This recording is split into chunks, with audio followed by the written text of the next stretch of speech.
Welcome to Nashville Fairgrounds Speedway in Nashville, Tennessee, the Music City. Formerly known as the Music City Motorplex, this track has hosted thousands of races throughout the years through multiple disciplines of stock car racing. But here we are with the WTSS in their 7th trip to this famous short track, ready to go for 200 laps here in Nashville. Shrimp Engrit stole the pole in the dying seconds of qualifying over rookie Jeff McLennan. Mitchell Mark, last week's winner at Michigan, will start in the 3rd position, and all 5 Roush Racing Enterprises and Roush Racing Enterprise affiliate cars qualified in the top 13 positions. Keep an eye on every single one of them. They will be threats to win this race. Who's going to come out on top here at Nashville? We're about to start here for 200 laps. Pace car pulls in. It's going to be 200 laps at Nashville Fairgrounds Speedway. Who keeps themselves best composed throughout the entirety of this race? We'll find out now. We're green in race number 3 of WTSS Season 7, and a great launch off the line from Shrimp Engritz and Mitchell Mark. Terrible start for the rookie Jeff McLennan, who drops back to 3rd almost immediately. Down the back straightaway, Michigan winner Mark peeking down the inside, but he's too far back to make anything happen on Engritz. Shrimp Engritz leads off a turn 4 to complete lap number 1 with the top spot. 3 wide in the back, Daniel Giroux sideways with Chris Dodd. They keep it under control without a crash, but my goodness, that could have been an early caution that would have really shaken up the race, as Jeff McLennan has cleared Mitchell Mark around the outside through turns 1 and 2. Oh, contact! Mitchell Mark and Scott Roush on the exit of turn 4 just as we were panning away. It looks like they got away with it, but Roush is trying to follow around the outside behind McLennan on Mark. Early strength from that outside lane, or maybe it's that the 28 car had good launch, but that's about it. We'll have to find out as this race runs on.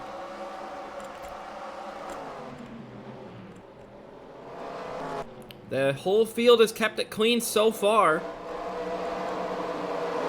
There's 2 of the Rocket Atkinson cars there, both of them suffering engine failures in qualifying. Sebastian Van Dalen and Chonarong Wongsuwat at the back of the field. And speaking of engine problems, the 98 of Allison Figueroa, limping on the exit of turn number 2, gets clipped by Daniel Voiles, who spins around on the exit of turn number 2 down the back straightaway. The caution will fly here at Nashville Fairgrounds on lap number 6 as Allison Figueroa limps her car to the pits to retire with an engine failure.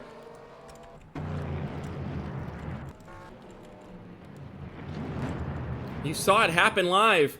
Big contact on the exit when they were trying to squeeze past the limping number 98 car. And there was nowhere that all of them could go. Daniel Voiles getting turned by Aiden Shepard in response to trying to avoid the slow car. And as a result, it doesn't look like much damage on the 13, but that is a race over for the 98 of Allison Figueroa, who showed so much pace in the opening rounds of the season.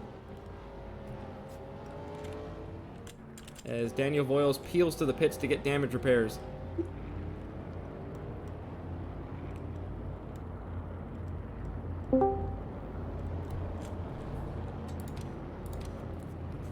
Field sorting the order out after an early caution here at Nashville Fairgrounds, with Shrimp Engritz maintaining the lead from the start.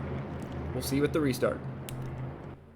Under the caution, Daniel Voiles was the only car to pit, and that was for damage repair services on the 13 car. Everybody else stayed out as it's too early to make any sort of tire or fuel calls throughout the field. Shrimp Engritz, Jeff McLennan, Scott Roush, Mitchell Mark, and Jake Stavina, your top 5 for the restart. We're back underway, and it's a great jump off the start from Scott Roush, who's going to try and peek down the inside of Jeff McLennan into turn 1, but McLennan, great run into turn 1 to maintain the momentum and stay ahead of the 6 off the jump.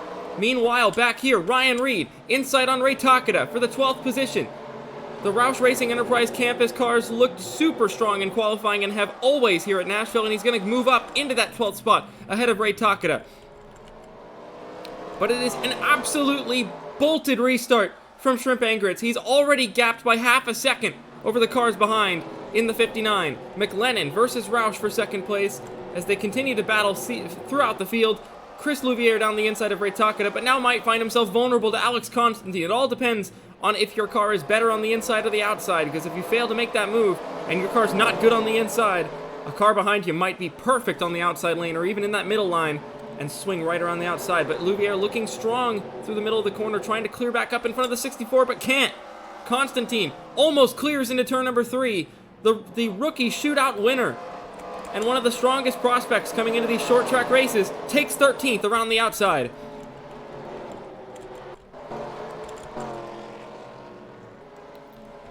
Things not looking good for our Season 1 champ at the back of the field. Holy moly. Krasta with not a great restart. He's already lost out to the back of the field by almost half a second.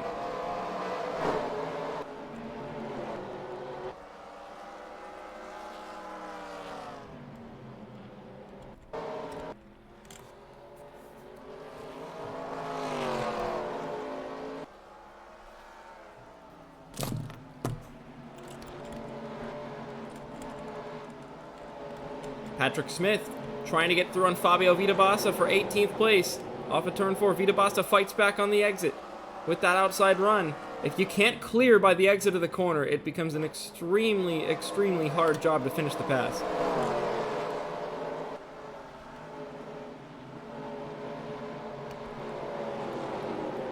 Speaking of pass attempts, Alex Constantine on Ray Takeda for 13th place, and Ryan Reed did make an attempt on the 11th position Sean Angel, but both moves did not complete.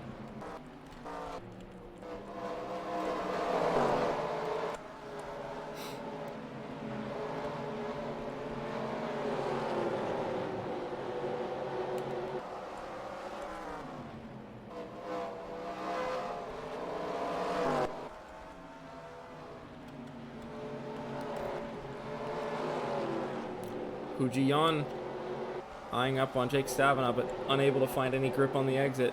Look at Alex Constantine almost dooring the side of the 50 of Ray Takeda, trying to find a way through for 13th. Aggressiveness from the rookie there. Continues to stay alongside on the exit of turn 2. That 64 looks incredibly strong on the short run, but the question is, will he use up his tires pushing this hard to make up early positions? But he is going to clear on the exit for 13th now. Another overtake on camera there for the 64 of Alex Constantine.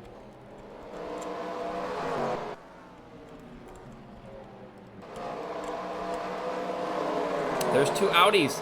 These both from the same campus, but not from the same team. Van Dalen and Ditech made a partnership over the offseason, so that's a Van Dalen number 27 of Kyle Wichelia being held off by the Ditech Van Dalen of Daniel Giroux, one of our rookies, as Giroux hangs on ahead of Wichelia, at least for now. Ryan Reed inside again for 11th on Sean Angel.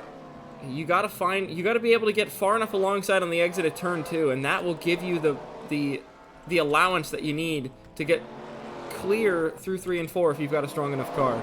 We saw it with Constantine twice. That is the way to do it. If you're gonna pass on the inside, you've gotta use both sets of corners. You can't just send one down the inside of 3 and 4 and expect it to just stick. Gotta use the whole racetrack to your advantage here. Scott Roush all over the back of Jeff McLennan, making him work for it. Angritz is not running away like he was at the start. In fact, I would have believed these guys have actually found a way to get closer to him as the run has gone on, so we'll have to keep an eye on that. They're about to catch the 63 of Brandon Krasta, who they have severely missed the setup on that 63 car today, and he is going to get caught fairly quickly by the rest of the field.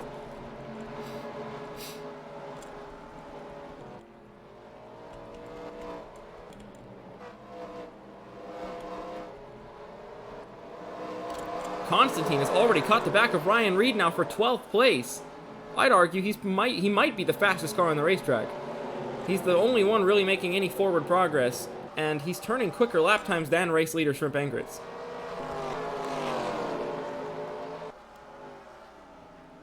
They're going to catch the 63 here. I would assume this will be an easy pass for Angritz, but we have seen lap traffic play a factor in lead battles here in the past, so we'll have to keep an eye on this, but Angritz down the inside, peeking down the inside of the 63, but catches him at a bad time. Is that going to affect his lead? He looks down the inside of the 63 just in time to cover off McLennan's advances on Angritz. And Shrimp Angritz keeps the lead Jeff McLennan goes down the inside to keep second ahead of Scott Roush, and it just looks like the 63 is just trying to stay out of everybody's way, at least on the opening lap, so they can get to a pit stop and make an adjustment. Oh, and while we were watching that, Ryan Reed has made the pass on Sean Angel for the 11th position, and now Angel finds himself under threat from the 64 of Alex Constantine. Get used to hearing that name tonight because it appears he is ready to make the highlight reel. Krasta now getting lapped by the 28 of Mitchell Mark. So it just, man. The 63 has been off this season.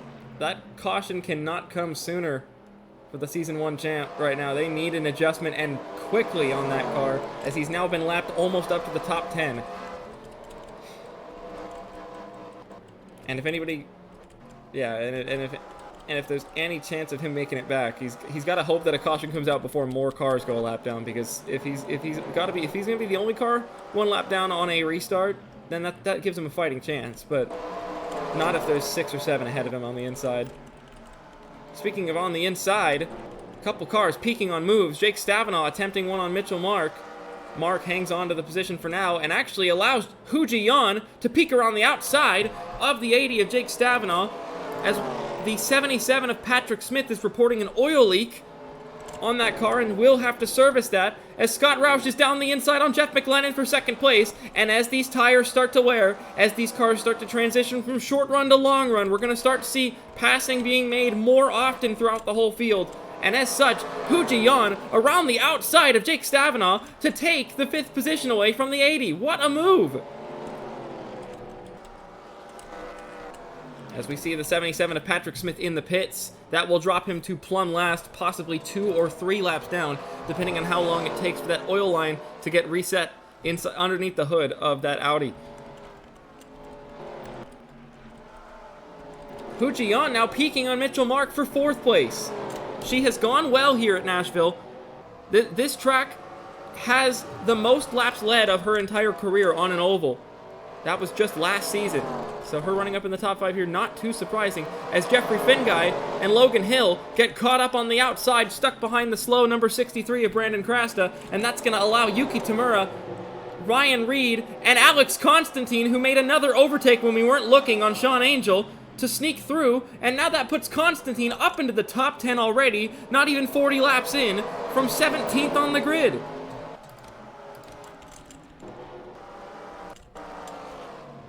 Race leader Shrimp Engritz catches another 7-season veteran of Ryan Bolden, the driver that competed for the championship in Season 1 with the other lap car of Brandon Krasta.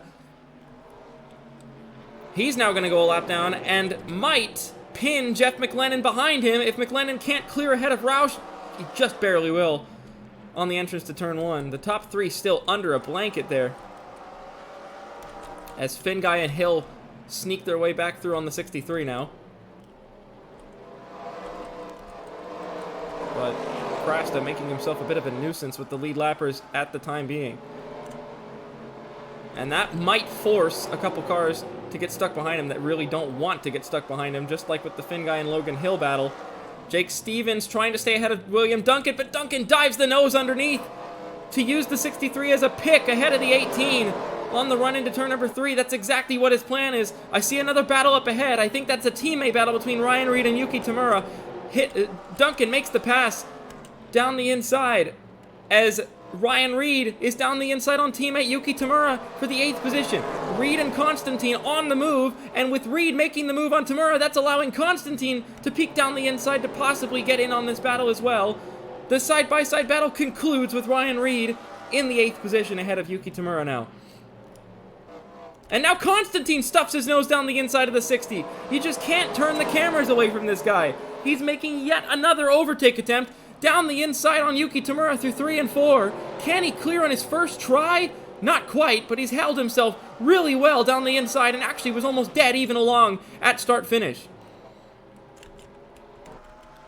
Out front, lap traffic still dealing with the leader, still dealing with lap traffic, as Constantine continues his charge down the inside on Yuki Tamura. This time he'll clear the 60, and he's up into 9th now. The 64 car is really looking to aim to be a nightmare for some of these established names and teams on the short tracks. And it looks like that aim is so far pointed in the right direction. As we're approaching the 1/4 mark of this race, we've had one caution so far for a spin by Daniel Voiles, brought on by an engine failure by Allison Figueroa. She is our only DNF of the race so far. Voiles and other driver involved, Aiden Shepard, got away with minimal damage.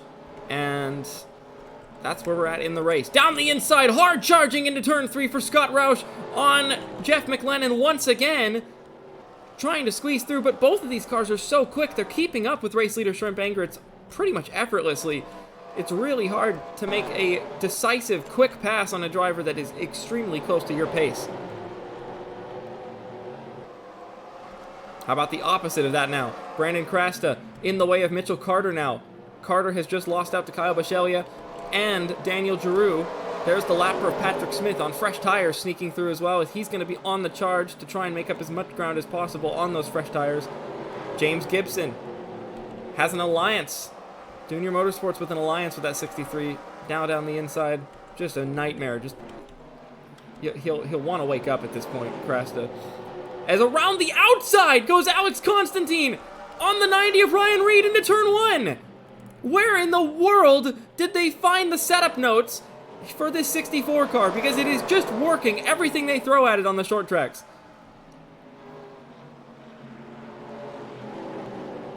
Down the inside on the exit of turn 4, and Elijah Innes now, not quite, but Constantine is up to 8th now.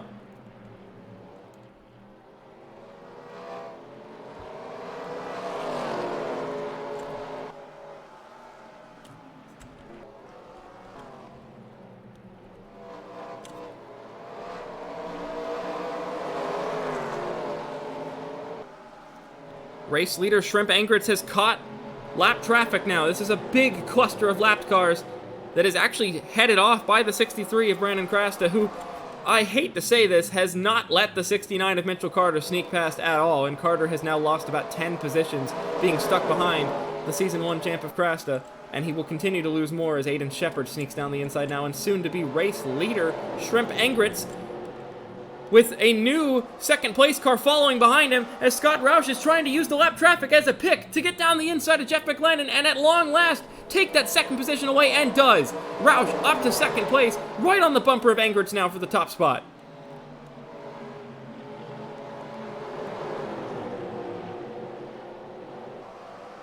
We're now a quarter of the way through here at Nashville Fairgrounds. Alex Constantine has cleared Elijah Innes when we weren't looking for the 7th spot. Everybody in the top 6, look out, because Constantine just turned 3/10 quicker than any other driver on the racetrack last time by. I just watched the ticker update there. He's been good on short tracks so far.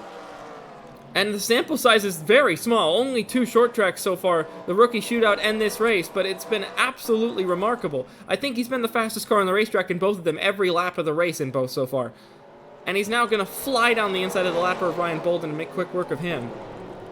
It's just indescribable how fast he is. Shrimp Angritz still in the lead, but not a comfortable lead. It hasn't been a comfortable lead all race. Scott Roush and Jeff McLennan have stayed right on his toes the whole way through. Mitchell Carter now in the 69, the next car to be threatened to be put a lap down by the race leader, but now you're going to start to get into stronger traffic here for Angritz, and it's really going to get harder and harder to force your way through and put them a lap down, because they have every right to fight it if they're still on the lead lap. There is no blue flags rules in WTSS after all, so if you can fight the leaders, if you feel like you've got a fighting chance to stay ahead of the leaders and not go any extra laps down, you can do it. Scott Roush is trying to take advantage of this dirty air by Angritz to sweep around the outside and take the lead when we weren't expecting it. Scott Roush to the lead, lap number 58, dives down the inside of Mitchell Carter and already goes fully alongside the 69 before Angritz ever had a chance to. Roush has been waiting to make that move, it feels like, all race. He couldn't get past McLennan, and once he did, it took him less than 10 laps to get to the race lead ahead of Shrimp Angritz. Scott Roush leads lap number 59 of 200 at Nashville Fairgrounds.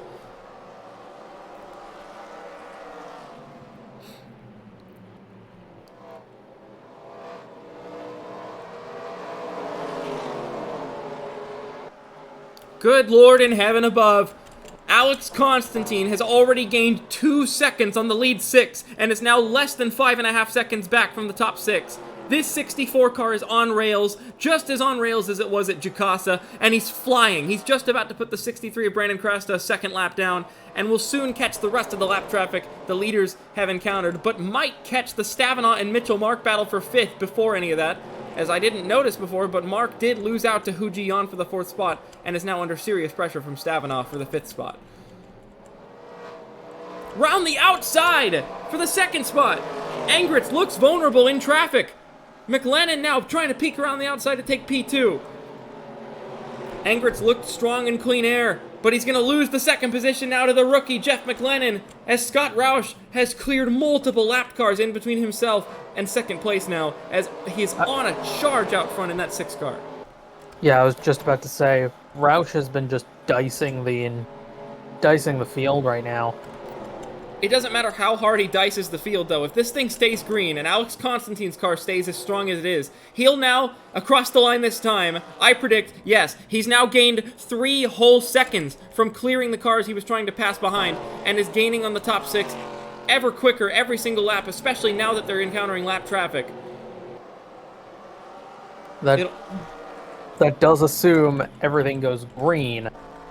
And assuming that Constantine's pit crew keeps up with the established teams.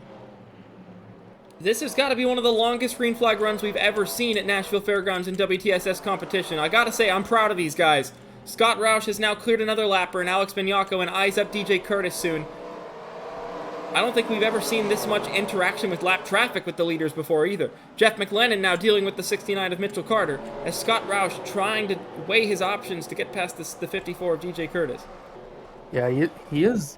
I just said it, and now he's struggling. Another half a second gained by the 64 of Alex Constantine. He's now about to start engaging in on-track battles for 6th, 5th, and 4th place positions. Every pass he's attempted, he's made within 2 laps of attempting it. If you notice, he's only lost 3/10 on his best lap. I don't know. Meanwhile, most others have lost around, like, half to 0.7. If we're comparing to the next fastest car in clean air, Ryan Reed, yeah, about half a second off of his best lap right now, versus Constantine, who's only 3/10 off his best lap. He's caught the battle for 5th now. Every single pass attempt Alex Constantine has attempted so far this race, he has completed said pass attempt within 2 laps of attempting it. It is absolutely clinical what he's been pulling off so far, and he's attempting more as Stavenot peeks down the inside of Mark, actually, while he's trying to catch these 2. And I almost wonder if that's a defensive measure from Stavenot to try and keep the 64 away from his inside, but it doesn't look like it matters. Constantine peeks to the outside now on the 80 car for the 6th position. How bad is it? I'm not sure. Scott Roush now leads by 1.6 seconds. Constantine flies around the outside of the 80 and clears before they even get to turn 1. I don't believe what I'm watching from this rookie right now. Stavenot's trying to get back up. He's trying to peek his nose back down the inside of the 64, but the 64's mid-corner speed is too strong. He clears before the exit, even with the 80 down his inside. Can I get a Maverick update? William Duncan in 14th, Jeff McLennan in 2nd, Chris Louviere in 15th, you are in 17th. It's looking grim. Top half is not grim. Oh, look at Constantine! He's now going outside on Mark! But he might pay the price for that because Mark squeezes down the inside of the lapper of Daniel Voiles just at the right time to save himself. Yep, Voiles. And now it's Constantine's goal to not lose here. But Mark unable to clear the 13. That's going to put him vulnerable to Constantine, who rips it around the outside and tries to get past before Mark has a chance to block him off.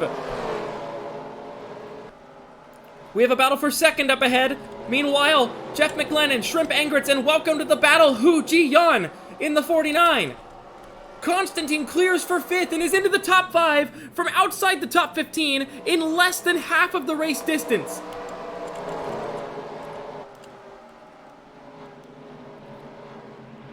But it is going to be a true test once he gets through all this traffic, because Scott Roush also looks like he's on absolute rails right now in that 6 car. Yep, and remember that this is still somewhat early goings. We still have... Everyone still has to make a stop. Absolutely. I don't believe I'm saying this, but Patrick Smith is about to pass Brandon Krasta for position here. That's how slow the 63 is. Patrick Smith pit for an oil leak and stayed in the pits while they re-put his oil line back in, and is still going to come out. He's still less than a corner behind the 63 now. That is the caution that he was hoping for to get adjustments on that car has just not come, and it's just absolutely miserable for the Procrastination camp, as their affiliate car at Junior Motorsports is about to go 1 lap down as well in 28th. Scott Roush down the inside, flies past. Constantine now trying to clear the 13 of Daniel Voiles. Should be a lot easier than 4 position. Yes, he does. Yeah, next car up is Gian. Here's another driver who's been following Alex Constantine through the field. He comes a few laps later, but still delivered at the same address. Ryan Reed for the 7th position on Jake Stavanaugh, his teammate. That 90 car has looked also completely on rail since the drop of the green. He was the worst qualifying of the Roush Campus cars, but he has absolutely looked like they've invested a lot in that race setup, and he's now charged up to the back of the top 5 in this, well, actually charged up to the back of this battle for 6th, as Constantine chases the 3-way fight for 2nd ahead of him.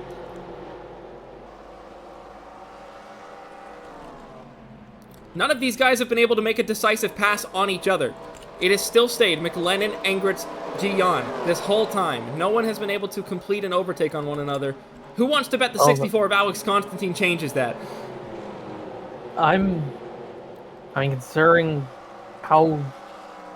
Look at that down the inside move! Goes under I don't believe it!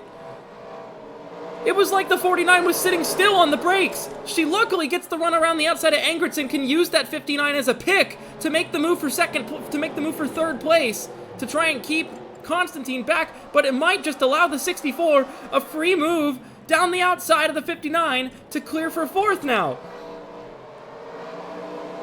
Every pass attempt the 64 has made all race, he's completed within 2 laps. We're only half a lap through this attempt on the 59, and he's already in the preferred line on the exit of turn 4. Alex Constantine takes 4th!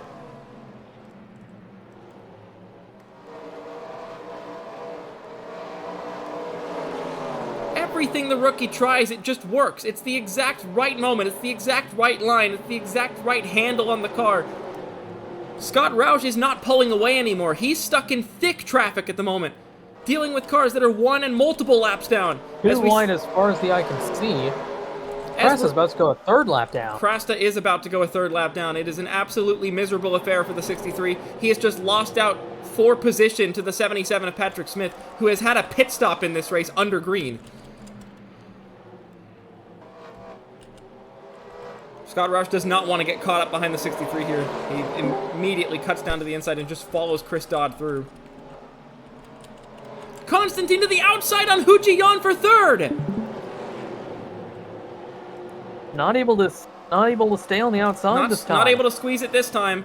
And Gian hovers in the middle of the racetrack to try and keep the 64 back. They're now in a bit of a logjam here as the rest of the field is now encountering the same group of lap cars that Scott Roush just finally finished clearing.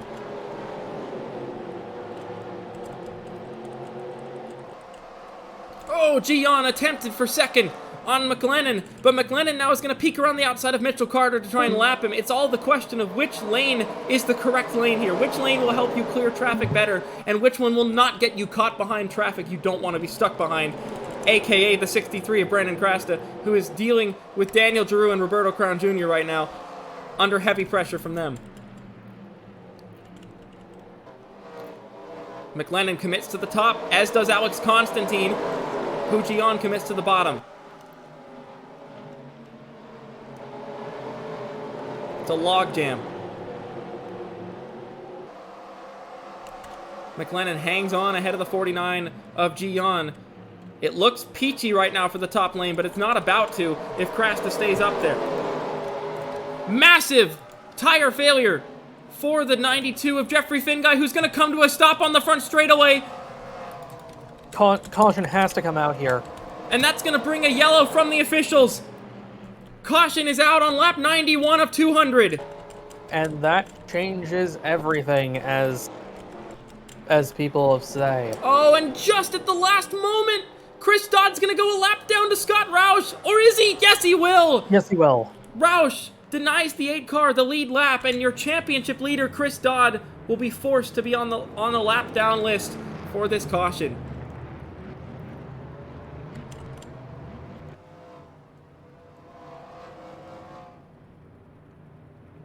Scott Roush going to the pits here. It doesn't look like Bichelia. Bichelia's a lapper. He can't pit. They're going to push each other, collide. Oh my god! Scott Roush is into the pit wall with contact with the lapper of Kyle Bichelia under yellow.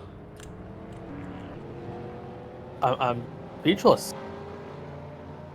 A miscommunication. Bichelia couldn't pit. He's a lapper. He wasn't allowed to, but he forced it under the inside of the leader of Roush. And for a second time at Nashville Fairgrounds Speedway, Scott Roush goes from dominating the race to out in less than a lap. Oh, man. There is going to be fireworks after this race once Kyle Bichelia gets out of that car. That has got to be one of the most sour things I've ever seen somebody encounter while leading a race in WTSS. There was just nothing he could do. He couldn't get to the pits.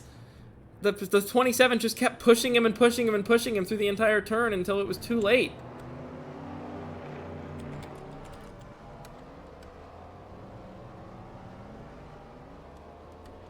Looks like cars are going to get the wave around here, out of the pits, getting lapped by the leader, by the pace car. Ryan Reed, Ray Takeda, and Logan Hill. It looks like, yep, Shrimp Angritz has gotten the lead, actually.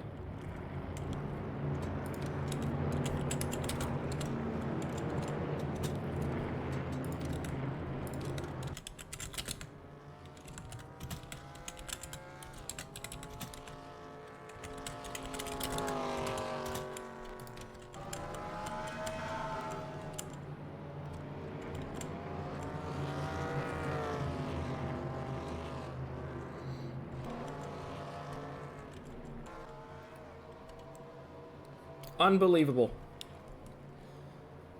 There are no words, nor should there be.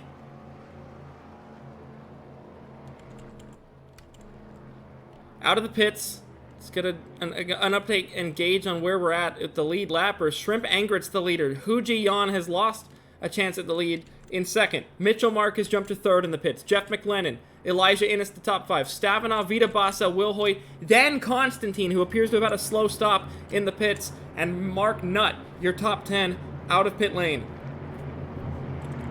No major contenders appear to have been drop-kicked out of the top 10 here, but it does appear that a couple of them had some slow stops that have kept them from getting or keeping a top spot at the front of the field.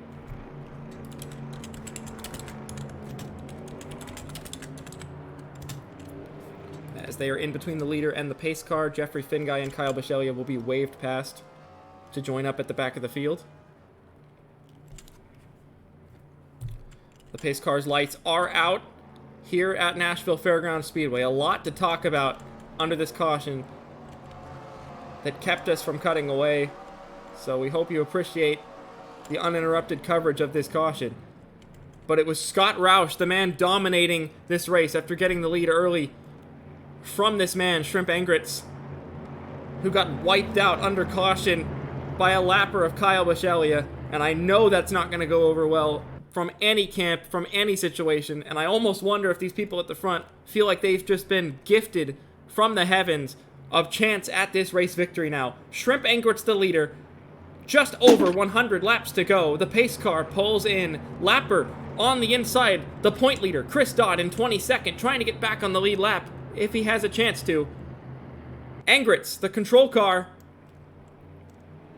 We're back underway, and it is a strong jump off the line from Chris Dodd. If he wants a chance to unlap himself from Angertz, he's got to do it now. It's not going to be something he can wait and build up to. He does not have a fast enough car to take the lead of this race, in my opinion. He's got to do it now. And it almost just looks like he didn't stand a chance. Didn't have a chance. Absolute hornet's nest in the back. Lapped cars on the inside. Lead lap cars on the outside. Through 1 and 2. Oh, Will Hoyt peeking through the middle 3 almost there. Almost into the right rear of Roberto Crown Jr., but they keep it civilized and clean. Meanwhile, Angertz has cleared Dodd. Gian has not. That is crucial now, as there is a lapper in between 2 of the lead cars. Everybody keeps it clean on the restart.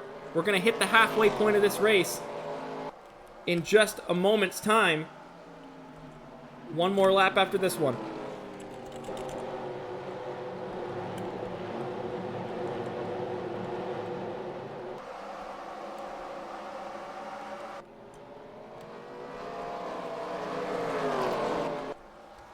Angert's car looks on rails, but his car was on rails on the short run on the initial start, so it's not too surprising to me, if I'm being completely honest. But what is surprising to me is how... Yeah, I think his car is... dirty air, then there was issues. It'll be interesting to see if his car was just bad in traffic, or if it just happened to coincide with his car fading towards the long run. I think it's going to take a little bit longer to catch traffic this time around, with the lappers being bunched up on the inside this time, which leaves a shorter line of cars to catch. But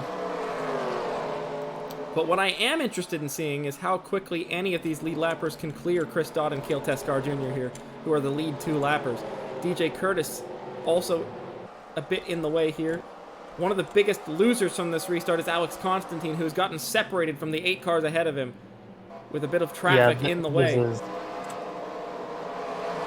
But this is what I was talking about. Pit stop doesn't look like it's gone his way, and it looks like the speed he had is not particularly there anymore. That's one of those things we'll just have to see. The Mark Nutt on the inside here could be pinning the 64 in, depending on if the 29 is just slower than the 46 of Roberto Crown Jr., and Crown will clear for the 27th spot as a result there. Mark Nutt trying to clear for 9th on the 64 of Constantine, but meanwhile out front, Hu Jian still not really showing much initiative to try and get past the 8 of Chris Dodd, even though she just turned a lap that was quicker than race leader Shrimp Angertz by 1/10 of a second. So it'll be interesting to see if that's just her car not being able to deal with traffic very well, or if maybe Chris Dodd's car turns into a decent long-run car and might actually be able to chase down and unlap himself, God forbid.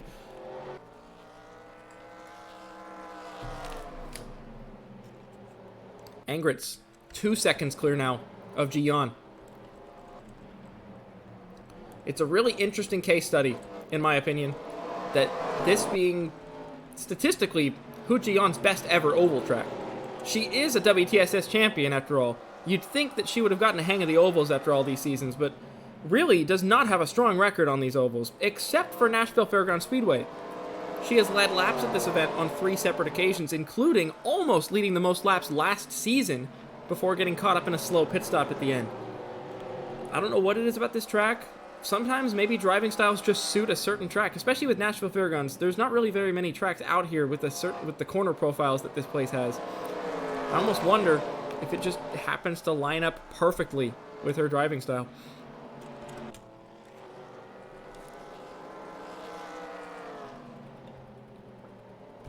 Shrimp Angertz now 2.6 seconds clear, and I was just about to comment while I was making those anecdotes. Chris Dodd's pulling away from Hu Jian.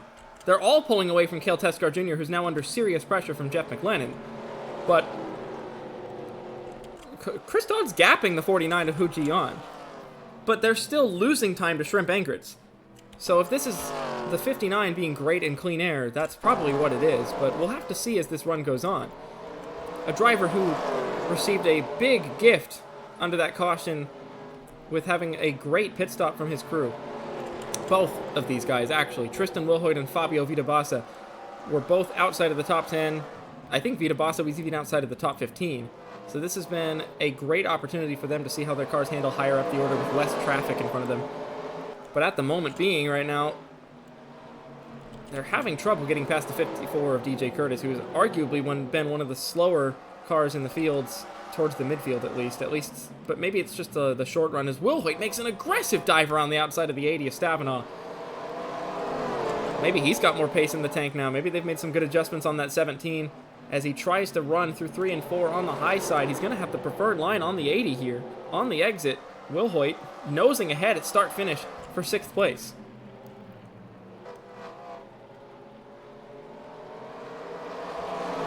As it really does look almost, not completely hopeless, but decently hopeless for the 64 of Alex Constantine. He has cleared some of the traffic that was in his way. There's only one more car he's got to clear of this group he was stuck behind, and he'll be back up with the battle he was in on the restart. But it does seem that you were correct in that the 64 has lost its true pace advantage over the rest of the field. I think if this race had stayed green, he absolutely would be leading by now, or at least battling for the lead with Scott Roush. But that's just how the cookie crumbles on a short track, especially. Ryan Reed, one of the cars that got stuck in the pits, that was battling up in the top 10, they got stuck in the pits for ages.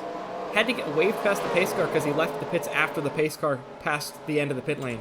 Do you see how many cars he has cleared since the restart? I don't think there's been enough attention on that. I don't think I've pointed it out enough. That 90 car has cleared heaps of cars. And he's now about to clear cars on the lead lap. He just passed Sean Angel. He's attempting Chris Louvier. That 90 car looks just as fast as it did before the caution. I almost wonder if they didn't even touch it. Will Hoyt trying to clear DJ Curtis. Or they managed to correctly guess the track.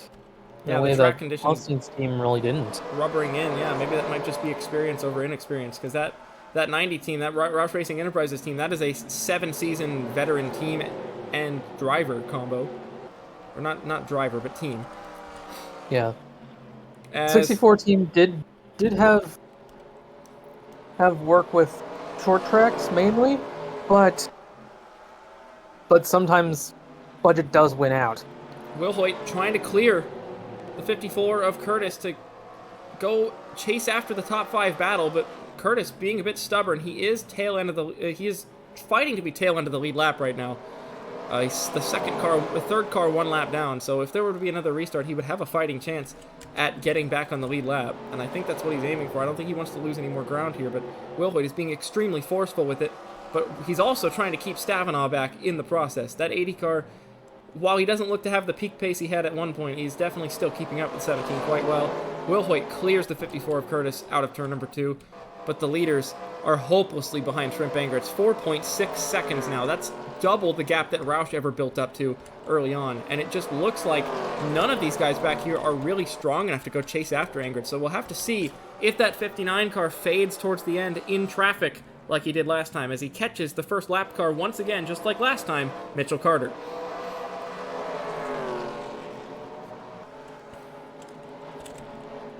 Speaking of slower lap traffic, it really looks like they've made a successful adjustment on the 63 of Krasta. He's actually just running with the pack now, so... Bit too late for much to be done with it, but at least... That does create one less headache for the rest of the field to deal with. And at least a moral victory for the 63 squad. Yeah, absolutely there as well. Will Hoyt has already gapped the Curtis crew by nearly 3 seconds, as Stavinaugh has lost out to the lapper of Aiden Shepard and might lose out to the lapper of Roberto Crown Jr. What in the world has happened? Both him and Fabio Vitabassa have fallen off massively as this run's gone on. In fact, Alex Constantine's now within a shout of this battle if he can just get past Alex Bignacco. But that 29 car has looked strong enough to hold him back long enough here. Ryan Reed is now in the conversation. He's up to 11th. He's just got a couple lap cars in between himself and a battle for a top 10 from the back of the field on the restart. Brilliant stuff.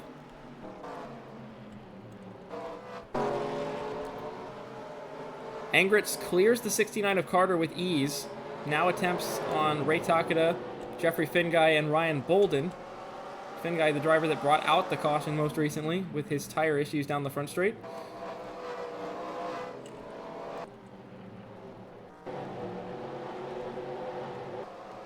man, Mark Nutt Whoa. almost slides up into the 80 of Jake Stavanaugh for the 7th position. He leads that battle at start-finish, but he really is going to want to clear him by the time we get through 3 and 4.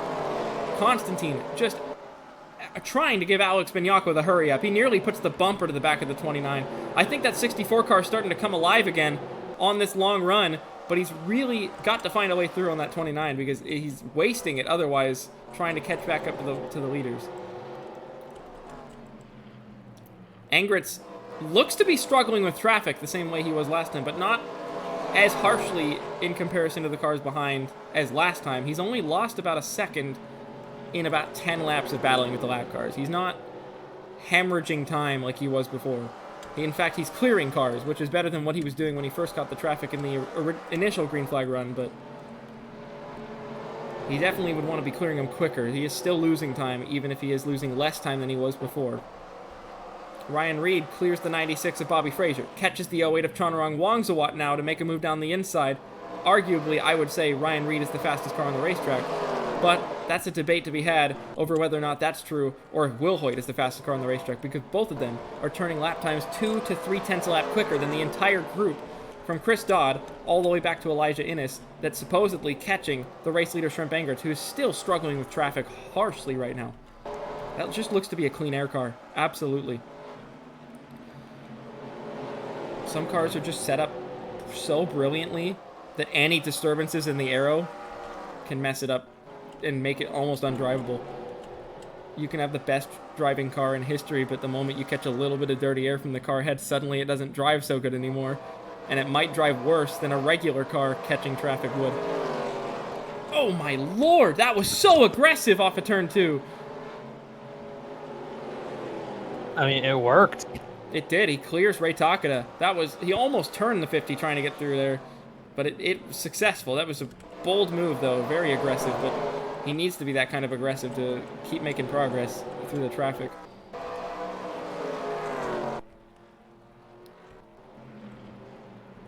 And Mark Nutt has finally cleared Jake Stavanaugh for that 7th position and now can set his sights on getting through on Aiden Shepard and DJ Curtis. Shepard now actually trying to pass Curtis for position here, so Mark Nutt's kind of boxed in here because this is a battle for position. They have every right to do so, even if it is holding him up because they're a lap behind. Mark Nutt's going to attempt an outside move on Shepard, but I don't know if his car has got enough grunt behind it to pull that move off. We'll see down the back straightaway into 3, but he's going to give it his best shot. The reigning champion trying to prove that he's still got every ounce of speed he had last season. He stays alongside the 42. It wasn't a failure of an attempt, but it definitely wasn't as far along as he would hope to be. He would honestly probably have hoped to have cleared by the exit of turn 4 there, but still battling with the 42 of Aiden Shepard, and if he messes this up, he could put himself back vulnerable to losing back out to that spot of Stavanaugh that he just gained. Exit of 4 this time, though, much stronger on Shepard, nearly clears by the entrance of turn 1. We'll keep an eye on that battle on the timing of scoring, but out front, Angritz is actually starting to make some forward progress through the traffic. He's not nearly losing as much time as he was during the first run, not even close. And he's now cleared an entire group of lap cars and now has about 3 or 4 laps of wiggle room to have some clean air again, which we all know that car loves clean air.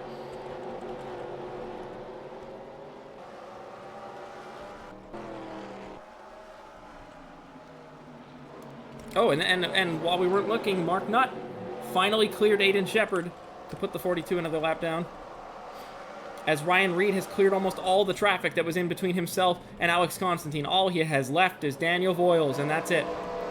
But speaking of which, he's got a follower coming through in Kyle Bichelia now, through the pack. Bichelia now trying to put his own teammate a lap down, as Reed rides up along the left rear corner of Daniel Voiles' car and nearly hooks him on the exit. Really getting aggressive with the traffic, because I think he knows the 27 is really strong. Down the inside of the 90 of Reed.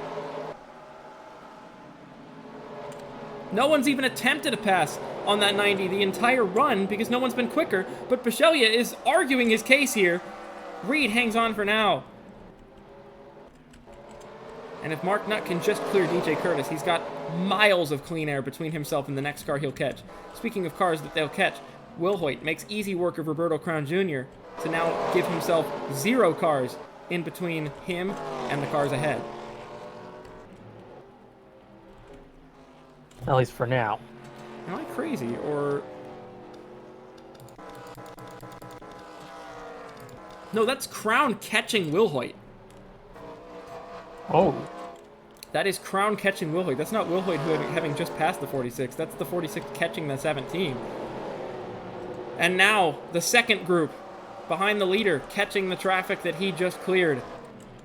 Hu Ji-yeon, Jeff McLennan. Can they all clear the traffic quicker than Shrimp Angrets, who's now caught the second lap traffic group just 3 seconds up the road? We're going to be approaching 50 laps to go this time by, and it's without an intervention. It almost looks impossible for anybody to catch Angrets right now with how strong he's looked on this second green flag run. But nothing's impossible in the WTSS. We've seen comebacks that looked impossible for ages throughout a race, and it's suddenly just right there.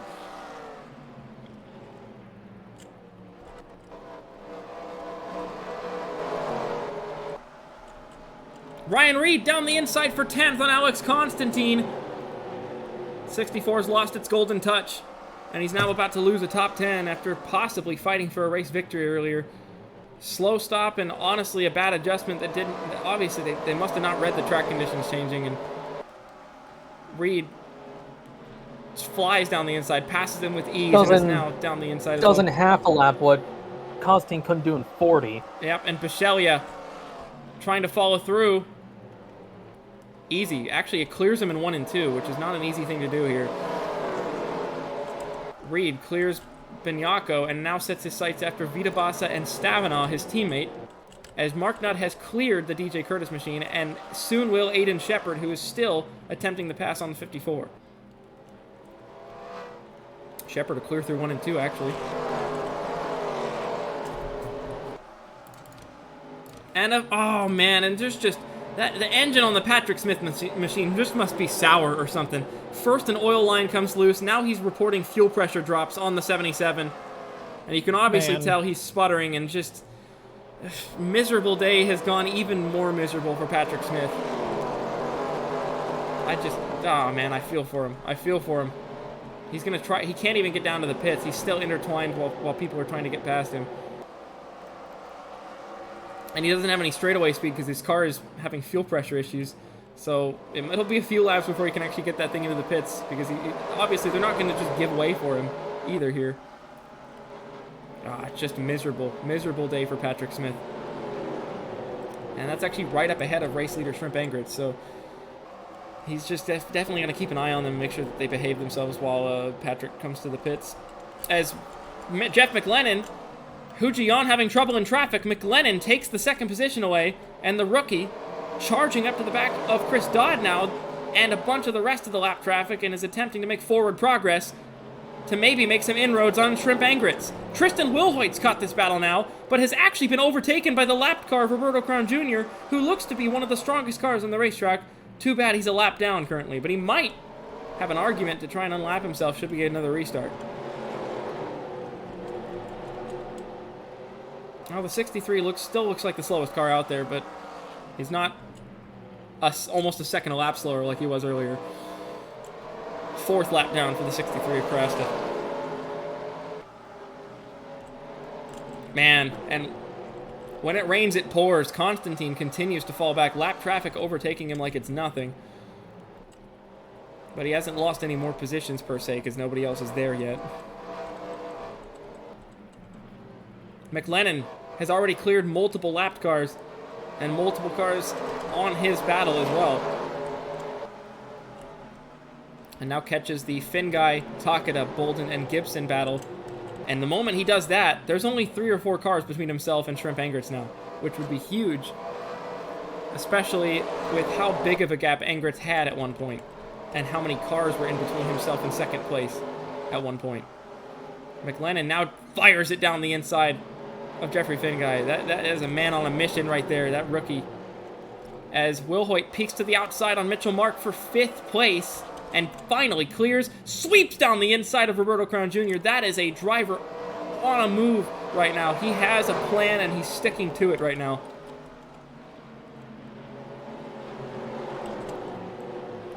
There's McLennan clearing Finguy. 3 more lapped cars to clear before he catches this group of cars that Angrets has just cleared now. So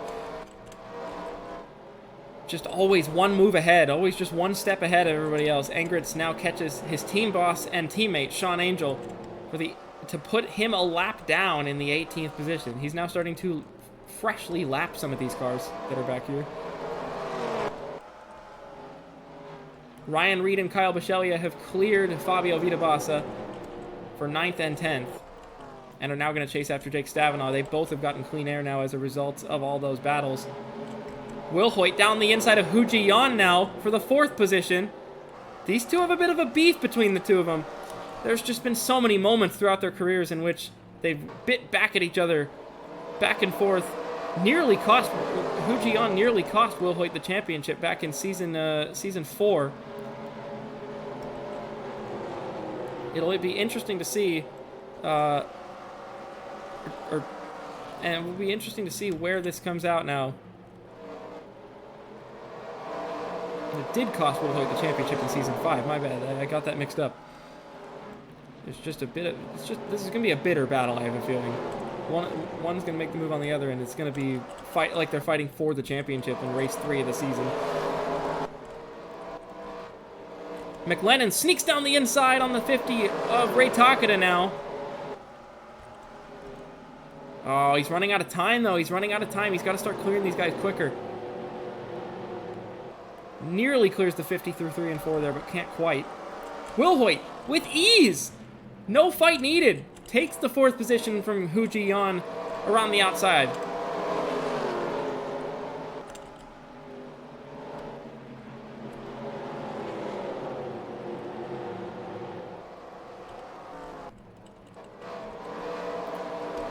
Looks like Angel didn't put up much of a fight against his own car. Surprise, surprise. But now, Eugene DeMax, also trying to stay on the lead lap, is going to fight Shrimp Engritz decently hard. And does. Your former champion, the only rookie champion in WTSS history, Eugene DeMax, back in Season 3, trying to hang on to his lead lap position here.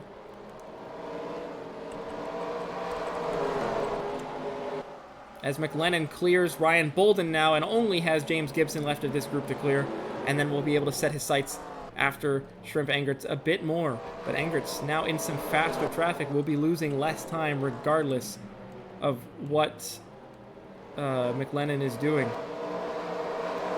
Will Hoyt now following Elijah Innes through the field here. That will soon be a battle for 3rd if Will Hoyt's got more pace than the one car, but for the moment being, he's just trying to follow him through the lap traffic.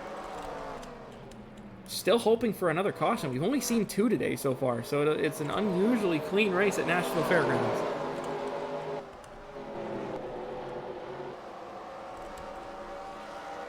Nearly 30 laps to go now at Nashville Fairgrounds, though, and Shrimp Engritz is on rails right now.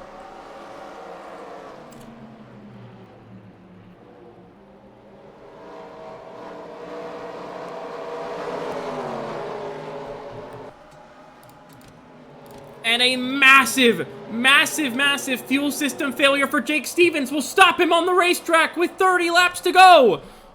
Oh, and you just mentioned caution. There it is again. The 3rd caution of the day comes out at the most inopportune time for race leader Shrimp Engritz, who had this thing all but sealed, signed, and delivered to win the race. And this changes things. It does indeed. This will save many cars that were about to go a lap down from going a lap down, including former champ Eugene DeMax. Now do you pit, though? 30 laps to go. You're not going to make much gains from pitting on a short track this late. Do you?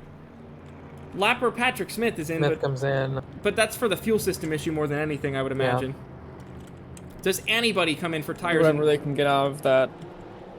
Or do you just stick with what you got? Lapper DJ Curtis is in.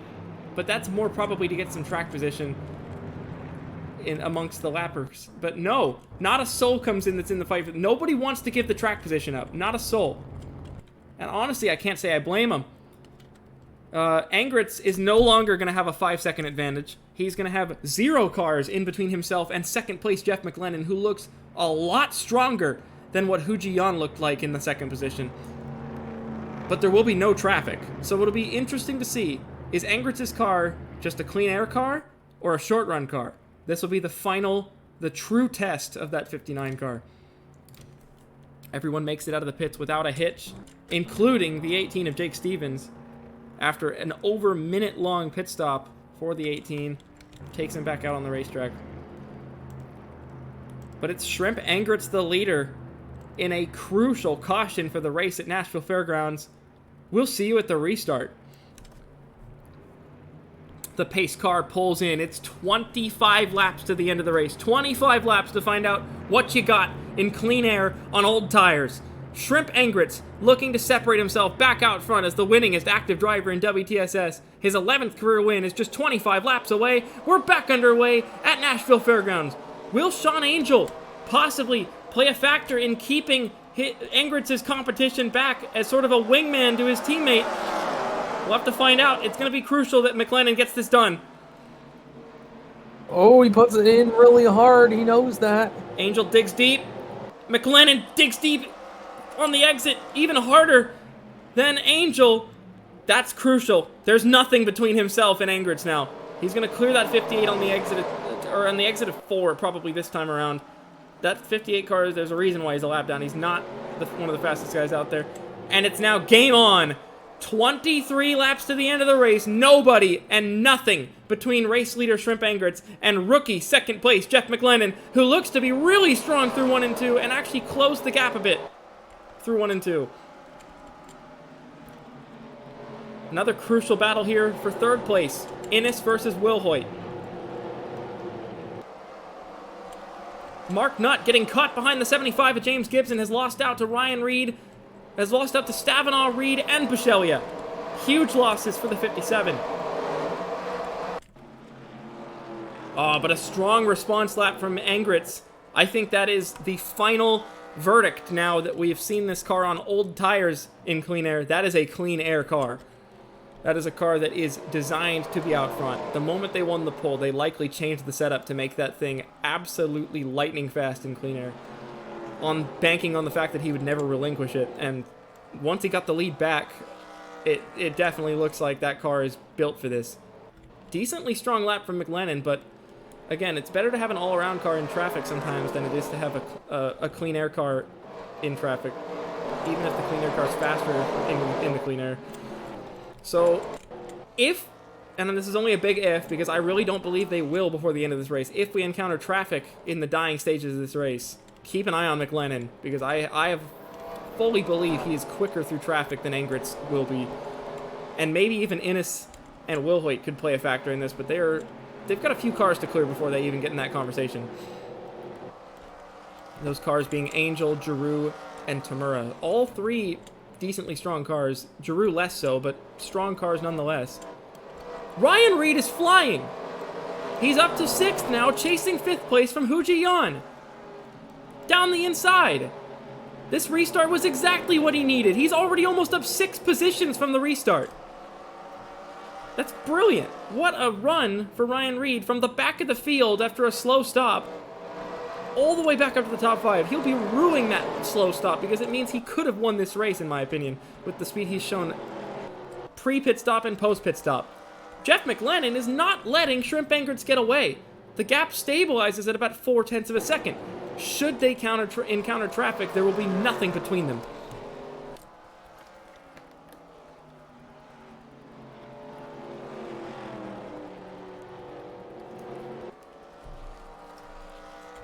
It looked like a stronger lap from Angritz, though, that time. Yeah, 0.3. Holy moly. Maybe he was just building his tires up into the working temperature window there because he's just now absolutely bolted. Oh, contact! Alex Constantine gets hooked by Arnie Nugroho off of turn 2, but they save it. Both of them. That's a battle for 12th between 2 rookies, both trying to show what they've got, really. And it's going to be aggressive when you're battling other rookies because it's really to prove yourself. Prove your worth, prove your strengths. Ryan Reed's down the inside for 5th on Hu Ji-yeon. This is the farthest alongside he's been all race long for that 5th position. Ji-yeon looked so strong all race, but she's faded away towards the end. Maybe didn't keep her tires in the best condition. This is the best run Reed has had. Nosing ahead on the exit of turn 2. Into turn 3 we go. Coming to 12 laps to go. Reed tries to clear but can't do it. Strong run around the outside from Ji-Yon. Stays ahead of the 90 for now, but still side by side.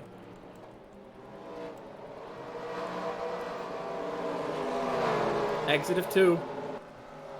Ryan Reed peeking ahead. 3 wide almost. Bichelia tried to thread the needle there, but he chose better of it right at the last second. Reed nearly clears on the exit of 4. Bichelia bails the 49 and cuts down low to follow the 90, but really doesn't know where he wants to go because he still looks indecisive in that 27. And Ryan Reed, at long last, I believe, this is going to be the moment. He clears the 49 of Ji-Yon to take 5th place away, and it will allow Bichelia to try and follow through, but can't. That's crucial. He's not going to have anybody harassing him here as he goes to chase after Wilhoit and Innes for a possible podium after being literally the last car in line on restart just about 100 laps ago.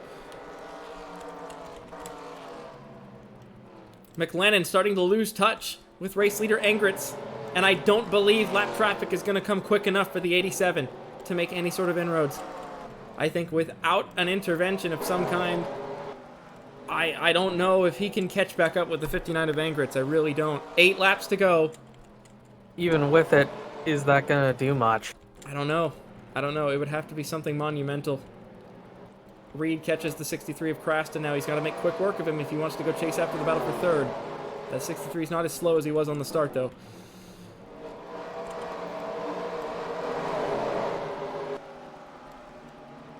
Big battles going on back here. That's William Duncan on the rookie Arnie Nugroho for 13th place. Nugroho lost out on that fight with Constantine. And then it's a huge gap back to the battle for 16th between Demax and Louvière. 6 laps to go. And the gap grows another 10th. Nearly a second now between Shrimp Engritz and Jeff McLennan. McLennan's already got 1 second place finish under his belt in the rookie shootout. Oh, and a massive failure tire issue for Roberto Crown Jr. in the middle of 1 and 2. That's race leader Engritz trying to come through, peeking underneath. Almost makes contact with the stopping car of Roberto Crown Jr. The race is going to end under caution here at Nashville Fairgrounds Speedway. They're racing back to the yellow, and it's going to be Shrimp Engritz taking the caution and the eventual win at Nashville Fairgrounds. Oh, they handled that very well. Oh, okay, and it looks like nobody else got involved in that incident. Hey. Engritz will take the caution as they try to bunch up with the cars that are trying to get back past the pace car here.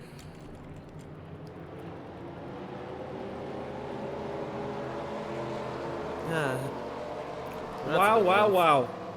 That's a bit of an unfortunate ending. It's been a while since the WTSS race ended under caution, but it will be Shrimp Engritz, who started to run away there at the end there. It didn't look like McLennan stood much of a chance, and obviously he didn't, but it was a valiant effort regardless. Engritz holding off every ounce of competition from the moment he took the lead back to the checkered flag. 3 laps to go under yellow, and it doesn't look like there's much anybody can do as he's just rolling around, cruising under caution. At the moment being, your finishing order of the lead lap would be Engritz the winner, Jeff McLennan getting a new career best finish in only his 3rd career start in 2nd place. 3rd place will go to rookie Elijah Innes, another career best in only his 3rd career start. 4th place, a great recovery drive from Tristan Wilhoit to get up to 4th. He nearly had a shot at a podium there. Mitchell Mark overtook Ryan Reed in all the chaos, it looks like, for that top 5. And he overtook Stavinaugh as well, so a crucial top 5 in a championship battle that looks to be brewing for the 28 team. Jake Stavinaugh, Ryan Reed, Kyle Bichelia, Ji-Yon, and Mark Nutt, your top 10. Then it's Fabio Vitabasa in 11th place. Alex Constantine salvages a 12th place after a failure of an adjustment in that last stop. Arnie Nugroho, William Duncan, and Logan Hill, the top 15. 16th place goes to Eugene Demax, 17th to Chris Louvière. That's your lead lap. Then as we go to the lap down cars, we see Sean Angel in 18th, Yuki Tamura in 19th, And 20th, the final car in the top half of the field is Ray Takeda for Crescent Enterprises. And it's Kale Teskar Jr., Chanarong Wongswat with a great recovery from that terrible qualifying, DJ Curtis, Aiden Shepard, points leader coming in, Chris Dodd, with a slightly mundane result. Sebastian Van Dalen, Daniel Voiles, Bobby Frazier, Alex Vignacco, the drivers that are 1 lap down. We go to the 2 lap down cars. We begin with Daniel Giroux, James Gibson in the 75, Jeffrey Finguy in the 92, and Mitchell Carter in the 69. And the rest of the running order, as the leaders round the final lap of the race, is Ryan Bolden, Jake Stevens, Patrick Smith, Brandon Crasta, and Roberto Crown Jr. 2 DNFs. The most unfortunate DNF of the season and probably of his career, Scott Roush from the lead out of the race. And Allison Figueroa didn't even make it 6 laps in before her engine blew up early on. But it is, as we round the final corner, the man who absolutely earned it when the situation put him back into the top spot. For the 3rd time this season, the pole sitter will convert to victory. Shrimp Angritz wins at Nashville Fairgrounds Speedway and takes himself back on the top as the winningest active driver in WTSS. His 11th career victory.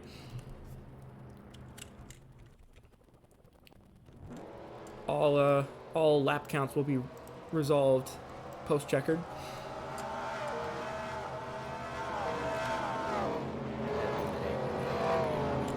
As always are when a short track ends with a yellow. disregard.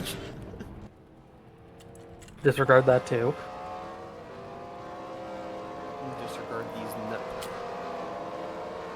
The pressure was ever mounting on the 59 crew of Shrimp Angritz. From the front, they lost the lead early, knew they needed to make a crucial adjustment to keep up with the ever-changing track conditions, and he did so valiantly. And when he got the lead, it was his lead to keep for the rest of the race. Shrimp Angritz, your winner at Nashville Fairgrounds Speedway in race number 3 of WTSS Season 7. We'll see you next week at Memphis for the 4th race of the season on our 2nd short track of the year.